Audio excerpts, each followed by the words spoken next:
Got the water. I thank you for asking. I know you are, and I appreciate that about you, Rich. Earlier today, Secretary of State Mike Pompeo had the honor of swearing in the new United States Special Envoy to monitor and combat anti-Semitism, Ilan S. Carr. As Special Envoy, he will advise the Secretary of State and lead United States policies and projects aimed at countering anti-Semitism throughout the world. Prior to joining the department, Special Envoy Carr was a criminal prosecutor in Los Angeles, prosecuting violent gang members, murderers, and child molesters.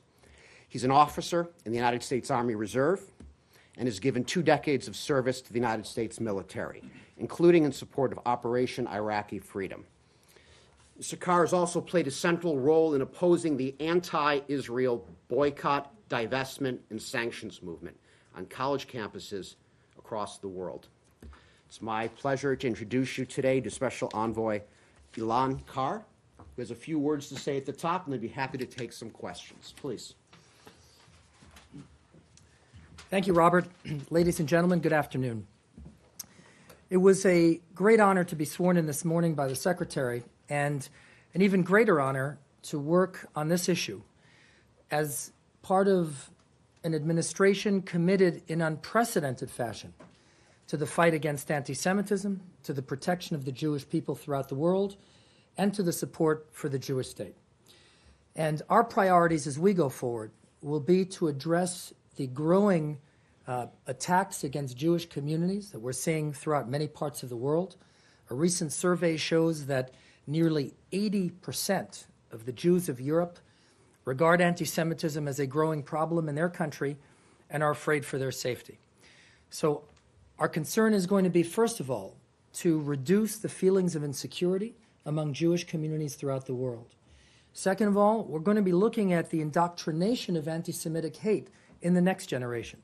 So in those countries and in those regions where textbooks are purveying anti-Semitic hate to children, that's going to be a top focus as we go forward. And then lastly, we are going to focus relentlessly on eradicating this false distinction between anti-Zionism and anti-Semitism. The Secretary could not have been clearer. He stood before 18,000 activists at the AIPAC Policy Conference just 2 weeks ago, and he declared, I quote, "Let me go on the record, anti-Zionism is anti-Semitism." That will be our rallying cry as we go forward to fight this ancient scourge that sadly is on the rise today and must be combated. And we're very proud that this department and this administration is focused in unprecedented fashion on doing that. Thank you. Sure. Should I call on them? Or? Absolutely. Help. Let's just go Associated Press. Thank you. Welcome aboard. Thank you. Given what Robert said and what you just said about BDS, I'm wondering, and I'll have a specific question to Robert about this in the briefing afterwards, because I realize that consular affairs is not your area. But you will have seen that one of the founders of the BDS movement has said that he was denied entry into the United States. He was supposed to arrive. I presume, but I want to ask you, is this something that you support? Do you equate the BDS movement with anti-Semitism, not just as, and regard it as something more than criticism or an attempt to change the policies of the government of Israel? So an individual has a right to buy or not buy what they please. However, if there is an organized movement to economically strangle the state of Israel, that is anti-Semitic. And the administration has gone on the record as being opposed unequivocally to the BDS movement. And the idea that somehow there can be movements organized to deny Israel its legitimacy. And not to allow Israel to participate in economic commerce in the world. Sure, that is.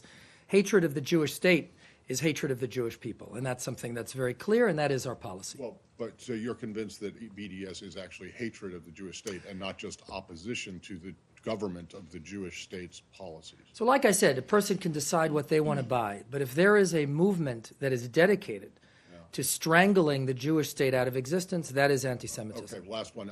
So it's okay for one person to decide that he or she doesn't want to buy, but if two people talk about it together, that's a conspiracy, or more, that's a conspiracy, and that's bad, Well, look. and then it's then it becomes anti-Semitic? Well, the BDS movement is well known. This isn't a ragtag group. I mean, there are international organizations, there are websites, it's organized, and the stated goals are clear. And the stated goals on the website of the BDS movement is to deny the state of Israel economic prosperity and to not deny legitimacy, and that is anti-Semitism.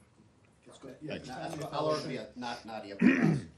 Just to follow up on Matt's question, do you make a distinction between boycotting Israel per se and boycotting products that produce in the settlements that's considered illegal under international law? So refusing to buy products made by Jewish communities and wanting to buy products made by Arab communities that live next door to each other seems to me to be discriminatory. That seems pretty clear to me. But this is settlements. Settlements under international law is illegal. So I'm trying to figure out from a legal point of view. Do you see that, okay, is it considered? Like I said, if two communities are living side by side and one refuses to buy from Jews and one wants to buy from non-Jews, I think that's pretty clear what that is. If I may follow, Robert. Very quickly, on Omar Barghouti, he was denied entry into the United States yesterday.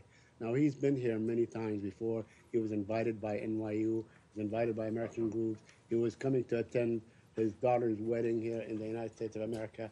Was that the decision that is taken on the spot? Because Amnesty International went after Israel, and the Israelis finally allowed him entry and exit and so on. But suddenly when he got on the plane, you guys disallowed him coming in, saying that his visa was canceled. Why was it canceled? This is beyond the special representative's portfolio. But we will handle but this Mr. during the briefing I understand, proper. but Mr. This is not something Barghouti within- is the head of okay. BDS. I'm certain you probably know He's who he not is. familiar with the consular Okay, then we'll follow up with you. application. Thank you. We'll follow I up, appreciate please. Let's go Los Angeles Times. Tracy. Hi, thank you. I'm a little bewildered at how you don't see a distinction between Jewish settlements and Arab villages in the West Bank. Those are different communities, and the Israeli one is there illegally under international law. I'm going to try to go at the same question my colleagues have been asking in a different way. Do you not see a distinction between anti-Semitism and the criticism of and opposition to policies of the Israeli government? So that's a very different question. And yes, absolutely. Criticism of a country. Let him answer. Let him answer. May I answer? Please. Criticism of the policies of any country, whether it's the state of Israel or of the United States, is entirely proper and can't be regarded as being inappropriate. However, as you may know, the International Holocaust Remembrance Alliance definition of anti-Semitism gives as a specific example the application of double standards to the state of Israel. And so if Israel is criticized in a way that no other country in a similar circumstance is criticized, yes, that is anti-Semitism. Now, by the way, we're not talking about censorship here. We're talking about calling it what it is. Nobody is suggesting that simply because something is anti-Semitic, people don't have a right to say it. Sometimes people have a right to say it, depending on context, depending on place. Sometimes people have a right to express hate speech, right? The Nazis marched in Skokie. But we have to call it what it is. And if it is anti-Semitism, then it's anti-Semitism. And we are going to be unequivocal in calling it what it is when we see it. Because you can't fight something unless you're willing to define it and to call it out for it. And we're going to be calling it out wherever we see it. Let's go to BBC. And again, off the back of my colleagues' questions, just to clarify, so the legal element about where Jewish settlements stand in international law as opposed to Arab villages makes no difference to you whatsoever. Well, as you know, there is a peace plan being worked on currently, hasn't been unveiled. The United States has long cared about this issue and on resolving the issues between Israel and its Palestinian neighbors in a way that's fair for everybody. Resolution of those issues is not going to come about by attempting to strangle the Jews out of existence in their communities. That's not how you're going to get peace. And so I want to thank the administration for focusing on this issue and all the work the White House is doing to try to really promote a plan that would finally get us to an agreement where the Israelis and the Palestinians can live side by side in peace. Lori? There's another source of anti-Semitism. You mentioned the Nazis in Skokie, and it's this white nationalism or white supremacism. Are you also going? Are you also going to be focused on that? Is that also a growing problem when you talk about growing anti-Semitism? And could you discuss that a little bit, how it fits into your portfolio? Certainly. It is a growing problem. And in fact, while some of the attacks on Jews in the world are coming from the left or from radical Islam, many are coming from the extreme right as well. And we're seeing that, by the way, here in this country, and we're seeing that elsewhere. Of course, we just had a despicable massacre of worshipers at the Tree of Life Synagogue in Pittsburgh. And that was from someone who came from a place of, one can say, supremacism. Look, Jew hatred is Jew hatred. And it doesn't matter if it's clothed in the language of the left or clothed in the language of the right. We're going to be calling it out for what it is, and we're going to be fighting it. And we're going to be fighting it fairly and in equal measure, regardless of the ideological spectrum from which it comes. Do you see them in some ways, this extreme left and extreme right, as kind of mirror images of each other? I think every kind of anti-Semitic manifestation is different. There's also anti-Semitism among radical Islam. They're all different, but what they have in common is they threaten the safety and the survival of the Jewish people, and that is unacceptable from the standpoint of the United States. Last question. Washington Post, did you have one? You're good? I have someone else can go. Last one. Let's give it another chance. Please, right there. Go ahead. Yes. Having covered the Israeli-Palestinian issues for, like many other people in this room, for a very, very long time, we know that U.S. Former President Jimmy Carter did refer to Israel as an apartheid state, that it's more of a human rights issue, especially in terms of policy, and a lot of things that the Trump administration has done, moving the U.S. Embassy, recognizing the sovereignty of Israel over the Golan Heights as not recognized under the international community. Can you tell me why you think Israeli settlements and a boycott, which was reminiscent of sort of South African sanctions issues and divestment, is an anti-Semitic issue specifically and not really one of more of a human rights or two peoples that need to get along? I think any comparison between the State of Israel and apartheid is offensive to its core. And anyone who makes that comparison needs to check their facts.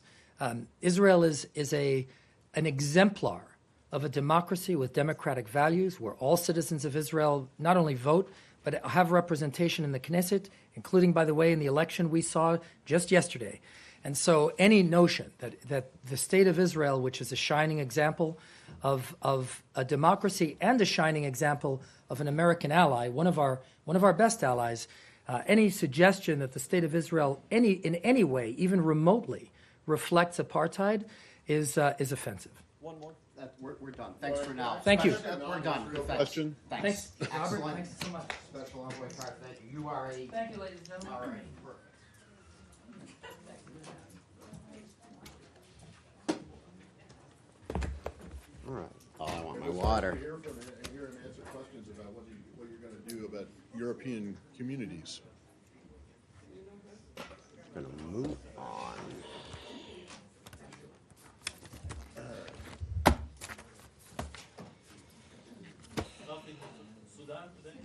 Sudan. We can talk about Sudan. No. We're not going to start with. You don't have to start with Sudan, but if Michelle wants to ask about Sudan, because I have a couple things for the top, is why we were not, but we can, of course. Next week, advisor to the president, Ivanka Trump, and U.S. Agency for International Development Administrator Green will travel to Africa for the first international trip since the United States' launch of the Women's Global Development and Prosperity Initiative, the WGDP. President Trump, as you know, signed a national security policy memorandum in the Oval Office last February establishing WGDP as the first ever whole-of-government approach to global women's economic empowerment with a goal of empowering 50 million women in the developing world by 2025. U.S. aid oversees the WGDP fund, which was established to support the scale up innovative programs that advance women's economic empowerment in support of the initiative.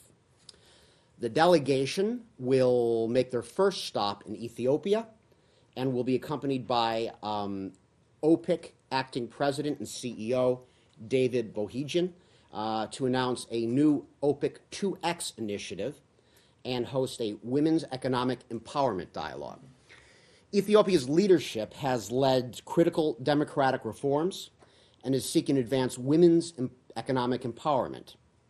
Half of the appointed cabinet in Ethiopia is female, and President Sahle Work Zewde is the only female head of state in Africa.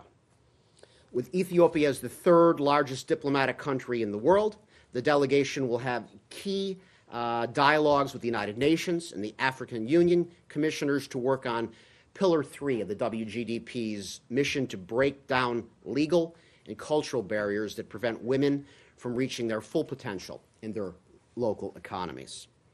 The delegation will then go to Cote d'Ivoire to announce a new USAID initiative to catalyze private sector support for women entrepreneurs in the cocoa industry and headline the Women Entrepreneur Financing Initiative, WEFI. This is the first regional summit on women's economic empowerment with West African leaders. Throughout the trip, the leaders will announce new WGDP deliverables, conduct site visits, and host bilateral meetings to promote the three core pillars aimed at driving global women's economic empowerment throughout Africa. If you want more information, you can go to the WGDP website, which is wgdp.gov. And sometimes we make sense. Look at that. And, now, today, Secretary Pompeo will travel to South America to highlight our partnerships with Chile, Paraguay, Peru, and Colombia. He will hold bilateral meetings to strengthen cooperation in promoting democracy, economic growth, and peace and security. The trip is an opportunity to showcase the transformation that is happening for the great majority of South American nations, where like-minded democracies are coming together to solve regional challenges. Secretary Pompeo's visit to Cúcuta, Colombia, will also provide an opportunity for him to assess personally how the humanitarian crisis in Venezuela is affecting its neighbors. The Secretary's visit will also signal our support to the people of Cuba and Nicaragua, all of whom suffer under corrupt and oppressive regimes. Deputy Secretary of State John Sullivan will also be promoting United States engagement in the Western Hemisphere to keep all of the Americas safe and prosperous. Specifically, he's traveling today to the United States Southern Command headquarters in Miami, Florida, where he will be hosting the April 12th Ministerial with Caribbean leaders, launching the United States Caribbean Resilience Partnership, a new collaborative effort to build regional capacity to confront disaster response and promote resilience. Senior leaders from 18 Caribbean countries will be participating, as well as senior officials from U.S. agencies. And with that, I'd be happy to take some questions. I'll let others ask about Sudan, which I know is very important, but I want to start with the arrest of Julian Assange in London. And the reason I'm asking this, I know you're probably not going to have a lot to say about it, but because the State Department was one of the quote-unquote first victims of WikiLeaks in terms of the dump, does this building have anything other than what other agencies of this administration, like the Justice Department, have to say about this? Not anything in addition. Is it still the case that the building believes that severe damage was done to the U.S. diplomacy and its national security through the release of in particular, the diplomatic cables that WikiLeaks published? You've seen the press announcement from the Department of Justice this morning, and No, I'm not asking about that. I'm asking if this correct, building but it still- does detail the facts on the indictment and the underlying charges and the Include nature anything- which of don't the include underlying. anything about damage to diplomacy or national security from, they talk, that this charge is specifically about hacking. So I'm wondering, does this building still believe that the release of these documents caused irreparable or reparable harm to national security and the conduct of diplomacy? And if it is that, if it is still your position, can you remind us of what exactly that damage was? Thanks. All previous assessments of the actions that took place still stand, and I have nothing to add beyond that at this point today. Please. Sudan. Sudan? Sudan. Sudan. Go ahead. Okay. So I wanted to know what the U.S. position on the coup, military coup who brought down President Bashir, whom the U.S. have been engaging quite consistently in the last years after a more tense period. Yeah. The United States strongly supports a peaceful and democratic Sudan. As events unfold, the United States continues to call on transitional authorities to exercise restraint and to allow space for civilian participation within the government.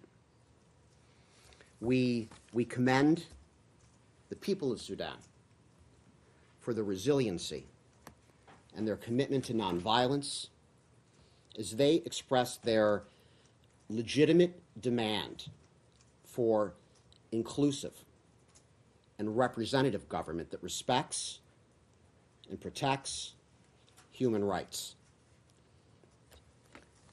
We are coordinating with our international partners as we monitor how best to respond to this evolving situation. And of course, a big focus for the United States right now is the safety and welfare of our embassy team on the ground, as well as private citizens, American citizens in Sudan. So I'll stop there. And so you just Please go ahead. Just a follow-up. You just asked to allow space for civilians in the transitional authorities. You agree that the military will lead these transitional authorities? You're ready to recognize a military transitional power in Sudan for 2 years? The Sudanese people should determine who leads them and their future. The Sudanese people have been clear that they are demanding a civilian-led transition. They should be allowed to do so sooner than 2 years from now. So how do you consider what happened? Is it a transition or a coup? As we mentioned earlier this week in our Troika statement, if you saw that the Sudanese people are demanding a transition to a political system that is inclusive and has greater legitimacy. The Sudanese authorities must now respond and deliver a credible plan for this political transition. What we've seen in Khartoum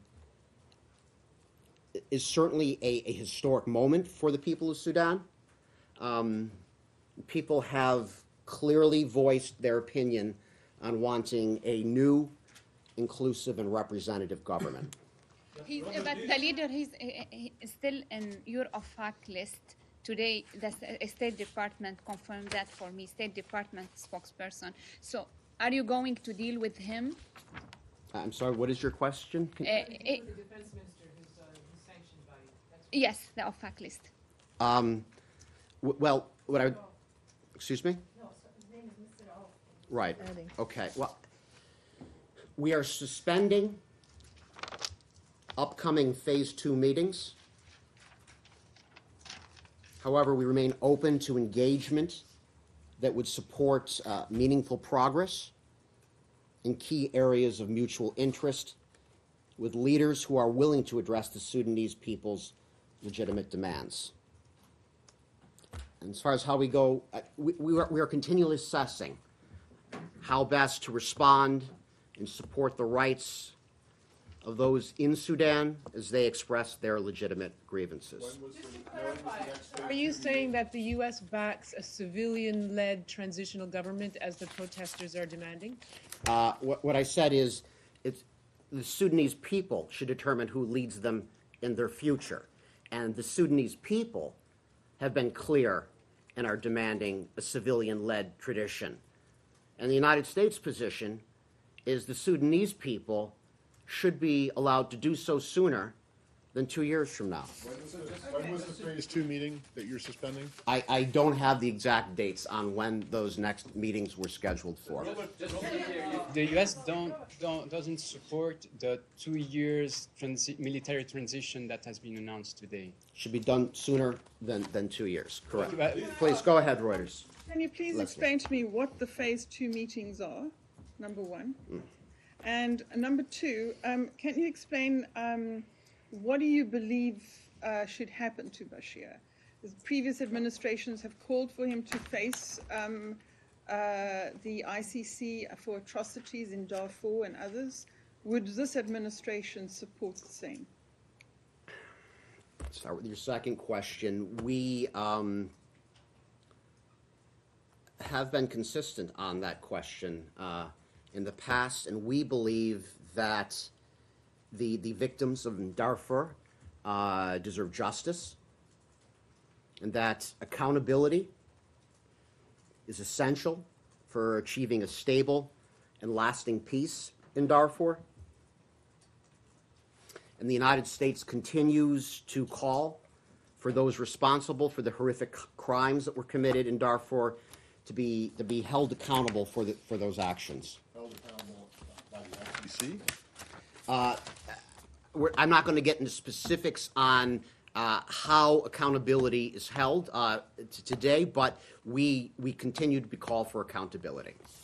Please. And then on the Go ahead. first one, I didn't understand what are the phase 2? Are they to do with military discussion, diplomatic? Phase 2 had, to, as I understand them, have to do with the overall relations and include both those subsets. But I can get more detail on what they. Don't they also have to do with them making the Sudanese government making reforms enough so they can get off the state sponsor of terrorism? Thank you, Matt. That is Is that- that is correct, and it has to do Okay. with evaluation of government actions, etc. Yes. Robert, do you consider what happened as a coup d'etat in Sudan?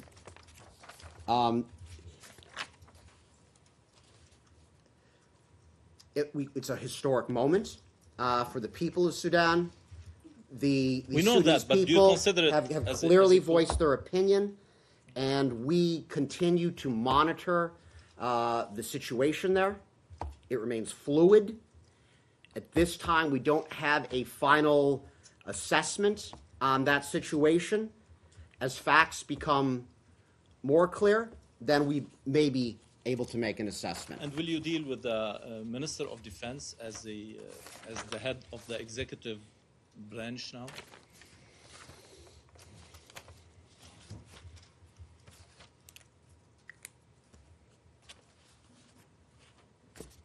Yeah, I don't have anything on specific individuals to share at this time, Michelle. All right? And will you one more, please? Too long, so you're ready to accept a shorter military-led transition.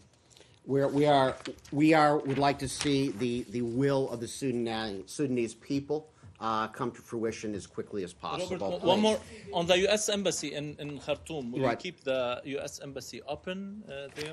Well, yeah, of course, we always have to look very carefully and evaluate the security situation for United States missions overseas. We do this on a regular basis. And what's going on in Khartoum, of course, is no different. It's something that we'll continue to look at closely and evaluate. I've got nothing to announce at this time. And the other part of that, of course, are the American citizens that are there as well. And for us, the Department of State and our embassies and our consulates abroad, we have no greater responsibility than ensuring the safety of those facilities and to American citizens overseas. And we've put out an alert today to American citizens there. We're asking at this time for U.S. citizens to shelter in place. The most recent alert specifically asked for citizens to avoid the areas of the demonstrations, advised for them to be aware of the surroundings, to avoid crowds, to keep a low profile, and to monitor for updates. You can be sure that we will be offering regular updates, consular emergency updates to American citizens in the area, and I'll stop there. So you're not asking them to leave, Robert? Benchmarks for determining as you go forward how you're going to throw your support behind this, because you say it should reflect the will of the people, but you're not speaking about individuals, including the individual who says he's running the country. So what are your benchmarks for determining how you support this? We're continuing to monitor the situation. I've got nothing to announce today. The situation is fluid, and we'll be watching it closely. Is there last one on Sudan? Okay, are we off of Sudan? Okay, go ahead, Nadia. Last one. Clarify. So, is Mr. Awad bin Auf, who's the current defense minister, is he under American sanctions as we speak now? Is he on the list? I'm checking. It's a long list.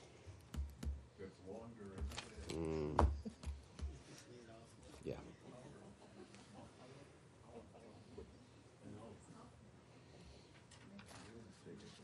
I'll take that question. I don't have anything Please, specific I need to on that, confirm Nadia. And Yeah. second, you have called. Yeah, the answer hold is on, yes, guys. 2007. You have called for the Security Council to convene tomorrow along with your European allies. What exactly do you hope to achieve or to discuss? What's on the agenda? Are you concerned about the security situation or about the military taking over? What exactly? I think I've spoken about what our aspirations are for the Sudanese people in Sudan and the current position of the United States. We're looking at this very fluid situation. We will be talking with our partners on the best way forward. Please. We have another Africa question. Let's try one more Africa question. Sure. Sure. With respect to the situation in Somalia, the administration this week declared an extension on the emergency there, citing, quote, an unusual and extraordinary threat to the national security and foreign policy of the United States. We've also seen, as you know, in recent weeks, airstrikes in that country. What can the State Department say about the nature of this unusual and extraordinary threat to the national security and foreign policy? That statement came from the White House, as I understand it. I don't have anything specific on that, and it's not. I'm sure we have information on that. I just don't want to misspeak, so I can be happy to take it. Please, go ahead, Lori. Go ahead, Lori. On Turkey, President Erdogan seems to be ignoring you on the S-400. He was just in Moscow, and he said not only that the delivery is going ahead, but it could be accelerated. So far you said Turkey will lose the F-35. You've warned about CAATSA sanctions. What is your comment now, and in particular, is Turkey putting its position in NATO at risk? I think we've been pretty clear from here, from the Department of Defense, that there are risks associated with the acquisition of the S-400. We've talked about them often. I mean, number one, pending a Turkish decision to unequivocally forego delivery of the S-400, immediate impact is that deliveries and activities associated with the stand-up of the F-35's operational capabilities, they've been suspended. Secondly, as the Vice President said in Munich recently, quote, "We will not stand idly by while NATO allies purchase weapons from our adversaries," end quote. We have clearly warned Turkey that its potential acquisition of the S-400 will result in a reassessment of the F-35 program. Third, we have spoken often that This also increases the risk, could lead to potential actions under Countering America's Adversaries Through Sanctions Act. That involves, any entity engaged in such a significant transaction. And finally, we have looked at the risk. If Turkey were to acquire the S-400, it runs the risk of not receiving the Patriot air and missile defense systems. So these are clear risks that we've discussed at length and continue to exist. What about NATO? I've got nothing further at this point. Thank you. Go ahead, Thank Saeed. you, Robert. Robert, 2 days back to back, on Tuesday and Wednesday yesterday, Secretary Pompeo at the Senate hearing first did not comment or refused to comment on how would the United States react to the annexation of parts of the West Bank or all the West Bank or the settlement as the Israeli Prime Minister announced last Saturday. So, and today yesterday he also would not respond to your position on the two-state solution. So I'd like to ask you on both issues. One, what is your position on the statement made by the Israeli Prime Minister, who just won re-election, that he intends to annex parts of the West Bank? Do you have a position on that? And second, do you still stand by the two-state solution? I'm not going to respond to questions about future hypotheticals. As far as I understand, the government of Israel has put forward no formal proposal. And I'm not going to comment on something that I have not seen. Yeah. If I recall, I asked this question last Thursday, but then on Saturday, the Prime Minister himself came out and said, we're going to do this. So do you have, in the event that he does, come through on his promise, do you have a position on the annexations of any part of the West Bank? Yeah, I'm not going to speculate on about what steps Israel may or may not take from the United States perspective. We have developed a vision that offers both Israelis and Palestinians a brighter future. What is it? Tell us. We intend to present that vision Now, how do you know? If you when haven't we seen believe it how do has you the know best that that's chance true? of success. How do you know? We are in close coordination on this vision, of course. This is being led, as you all know, we've spoken about it a lot. This is something we've been working very hard on, and when the time is right, it will be revealed. And If you allow me just one more, and my friend would indulge me, because I just want to understand, because it is not speculative. I mean, it's speculative when I asked it last week. It is no longer speculative. The Prime Minister of the State of Israel, who just won re-election and about to form another government, and you are going to share this peace plan with him, he said that he's going to annex parts of the West Bank. So that is clear. That is not speculative. If he said that, what is your response to him? Do you say, you better not do that, don't do that, or you go ahead, we'll give you a green light as we did with the Golan Heights? It's very simple. No, it's not speculative. It is. It is still speculative. There's been no formal proposal on the table. The administration's position is we are committed to pursuing a comprehensive peace between Israel and the Palestinians, and that's all I have on that today. Please go ahead right here. On the 40th anniversary of the enactment of the Taiwan Relations Act, who is leading the official U.S. delegation to Taiwan, and what is the vision for the future of U.S.-Taiwan relations? Sure.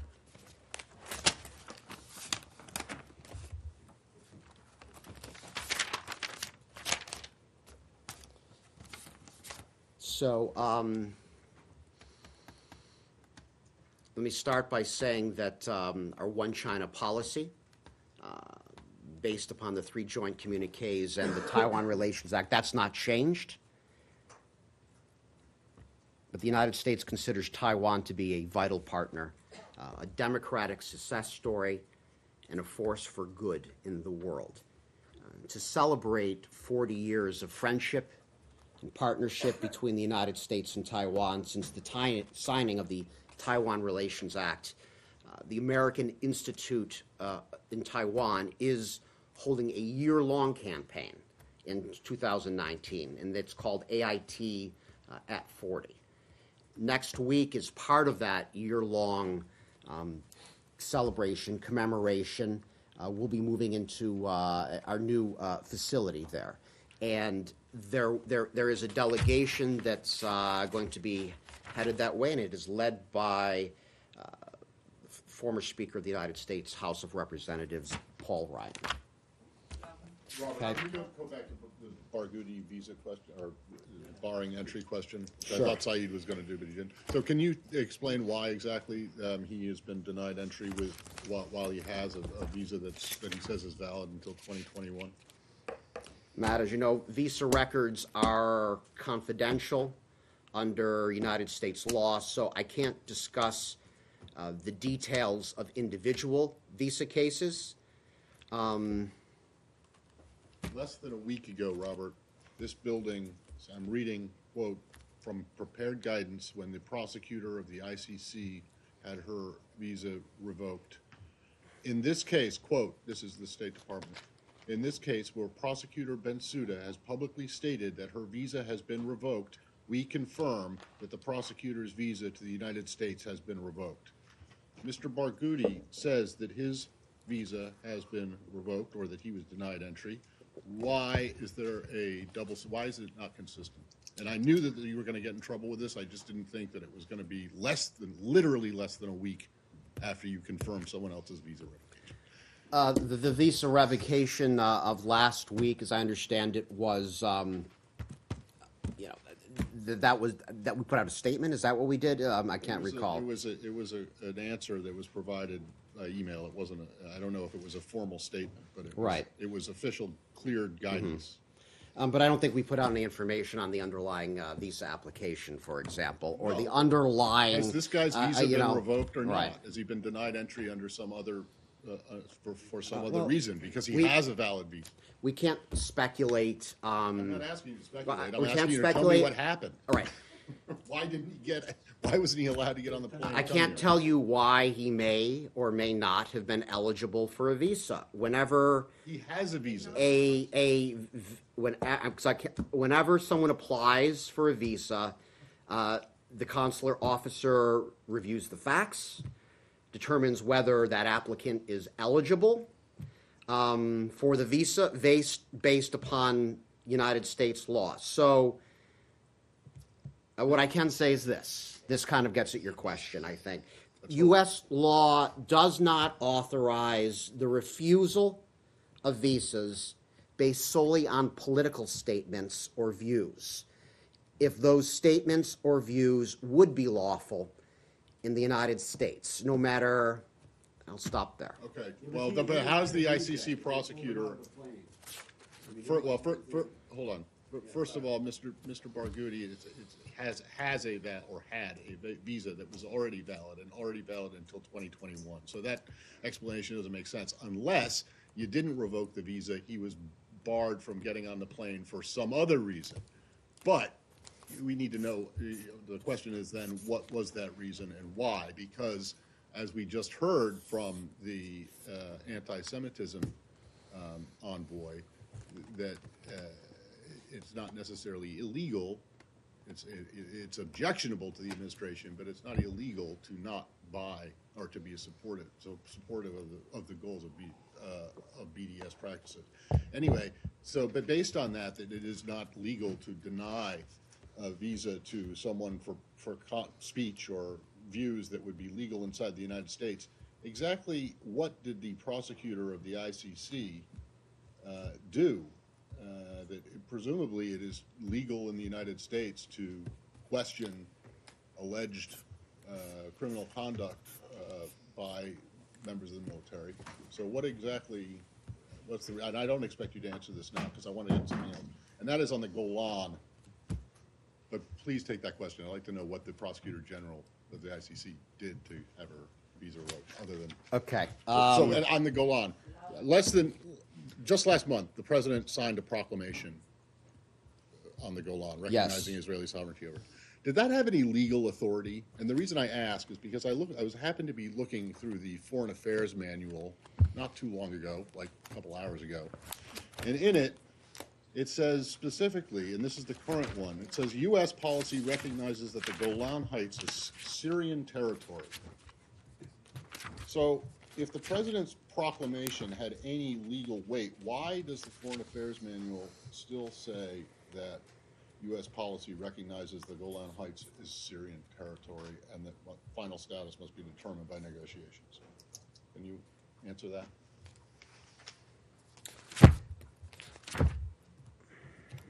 You can get back to me if you. I'll be honest, man. I'm not prepared to talk about international law today. Well, not something that I was prepared. Well, if you give me a heads up, and I'd be happy to work on that just a little bit. But thanks. All right. Robert, Yeah. Venezuela. All right. We're gonna go to the Rich. Go ahead, Rich, please. Robert, the junior senator from Florida, Rick Scott, says that sanctions alone are not stopping the Maduro regime. Does the State Department agree with that sentiment? We have a full, we are focused on many areas to stop the regime and to put pressure on this regime, and sanctions are a large part of that. Our economic and diplomatic pressure, both from the United States, what interim President Guaido is leading and what many in the hemisphere are working on with us. This is something we're going to continue to pursue. So we're pushing. And the senator is also pushing the U.S. and the administration to consider the use of military assets to bring aid to the Venezuelan people. Is that something that the administration is considering, is ruling out? I mean, I don't have any comments on the senator's remarks, but the United States government is continuing to coordinate in the region with governments in the region and with humanitarian organizations, very much so on the logistics of safely and efficiently providing aid to the people of Venezuela. If you saw it yesterday, the vice president, during the United Nations Security Council session, the vice president announced that the United States would be providing an additional $61 million in additional humanitarian assistance for Venezuelans, and that now brings the total $213 million in humanitarian assistance to Venezuelans, and that's in 16 countries throughout the region. And the United States remains the largest donor to the Venezuelan humanitarian response, and something we're so important. We're going to continue to push. It's something that Secretary Pompeo will be talking about and highlighting during his current trip to the Western Region.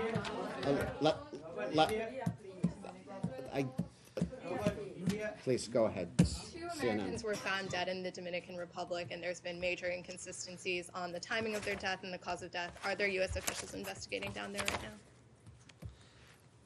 I can confirm the death of an American citizen, Portia Ravenel, in the Dominican Republic, which took place on April 4th. We offer sincerest condolences to the family on their loss, and we are the United States is closely monitoring the local authorities' investigation into the cause of the death. So there are no U.S. officials being involved in that investigation? We are closely monitoring it. We have, no greater responsibility here at the State Department than the protection of American citizens overseas. But beyond that, at this time, I don't have anything Would further the State to add. Department support an FBI investigation, as a couple of lawmakers have called I for? don't want to preview what we may or may not do at this time.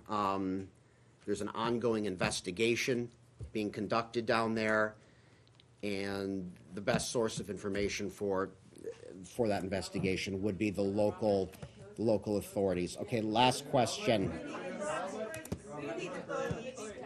I can, please, go ahead, Johnny. Now, there's not much I'm going to be able to add to, we've already had, okay, go ahead. All right, I think you know already at this. But I do.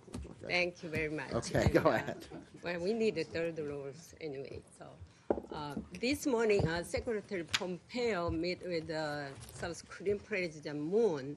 Are there any the different viewpoint between Secretary Pompeo and Moon Jae-in, President Moon? As you point out, this morning, Secretary Pompeo and National Security Advisor John Bolton met with the Republic of Korea's President Moon Jae-in. That happened over at the Blair House. Yeah. This, the United States and Republic of Korea sides both reaffirmed their commitment to the final fully verified denuclearization of the Democratic People's Republic of Korea. Secretary Pompeo and Ambassador Bolton praised the enduring strength of the United States Republic of Korea alliance, and they vowed to continue our close coordination with the Republic of Korea on the Democratic People's Republic of Korea and other regional issues. And I'd leave it there. Do you think the President Moon is very helpful or President Moon is not helpful at all?